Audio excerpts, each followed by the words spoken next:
सुनावणी पार पडणार होती, मात्र आजची जी तारीख आहे ती आता 24 जूनला झालेली आहे. काही कारण वगैरे तुम्हाला समजलं असेल का? न्यायाधीश म्हणजे रजेवर असल्यामुळं आज जी होणारी सुनावणी होती, आज जे अर्जावर जे काही ऑर्डर होणार होत्या, जे 2-3 अर्ज होते, तर ती सुनावणी आता 24 जूनला होणार आहे अशी माहिती आता कळाली आहे आणि आजची जी सुनावणी आहे ती रद्द झालेली आहे.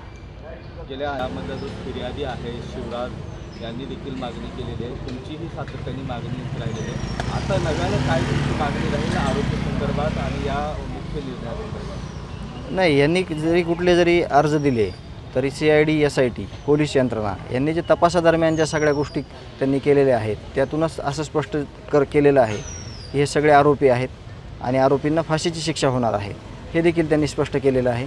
ते आता न्यायप्रविष्ट प्रकरण झाल्यामुळं आता आपल्याला न्यायालयातून ज्या काही गोष्टी समोर येणार आहेत, जे काही सरकारी वकील आहेत आपले निकम साहेब ते आहेत, कोल्हे साहेब आहेत, त्यांच्यामार्फत आपल्याला अधिकृत सगळी माहिती मिळणार आहे. घटनेला जवळपास कृष्णा आंधळे आजही फरार आहे, तपास यंत्रणेला तो मिळत नाही आहे.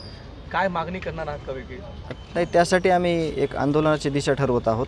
आत्ता 16 तारखेला आम्ही आंदोलन करण्याचा पवित्रा घेतला होता, परंतु शेतकऱ्यांची पेरणी आणि शाळेचा पहिला दिवस यामुळे गावकऱ्यांनी हा निर्णय थोडा म्हणजे थांबवला आणि ज्या काही मागण्या आहेत की जेल प्रशासनामधल्या काही मागण्या आहेत, जेल प्रशासनामध्ये हे जे सगळे आरोपी एका जागेवर आहेत त्या आरोपींना वेगवेगळ्या जेलमध्ये पाठवण्याचं देखील आमच्या म्हणजे अर्जावर मागणी आहे तशी.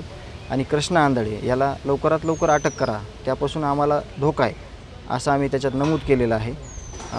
आणि आम्ही लवकरच आंदोलन रीतसर करणार आहोत आणि गावकरी ते ठरवणार आहेत. तुम्ही आणि काय कारवाई झाली पाहिजे तुमची मागणी? कोणी दिलेत यापेक्षा जिल्हा कलेक्टर आणि SP साहेबांना ही गोष्ट रात्री कळवलेली आहे. कोणी कळवली माहीत नाही, परंतु आज कुठलंही बॅनर त्यांनी ठेवलं नाही, परंतु मागच्या 7 जूनपासून आत्तापर्यंत बॅनर झळकत होते. त्याच्यावर आपल्या केसमधला जो मुख्य आरोपी आहे त्या मुख्य आरोपीचं मधल्या पहिल्या पट्टीतच फोटो लावलेला होता. तर याच्यात मी असं सांगतो की जर पोलीस प्रशासनाने यांच्यावर जरब दाखवली असती, जर आरोपीचे फोटो हे वाढदिवसाच्या निमित्त उपमुख्यमंत्र्याचा फोटो आहे, त्याच्यावर माजी मंत्र्यांचे फोटो आहेत, जर आरोपीला कठोरातलं कठोर शासन केलं असतं किंवा त्याला जर त्याची धिंड काढली असती सगळ्या आरोपीची, तर त्या लोकांची आज आरोपीचा फोटो बॅनरवर लावायची हिंमत झाली नसती. तर ही सर्वस्वी जबाबदारी ह्याची ही पोलीस प्रशासनाची आहे.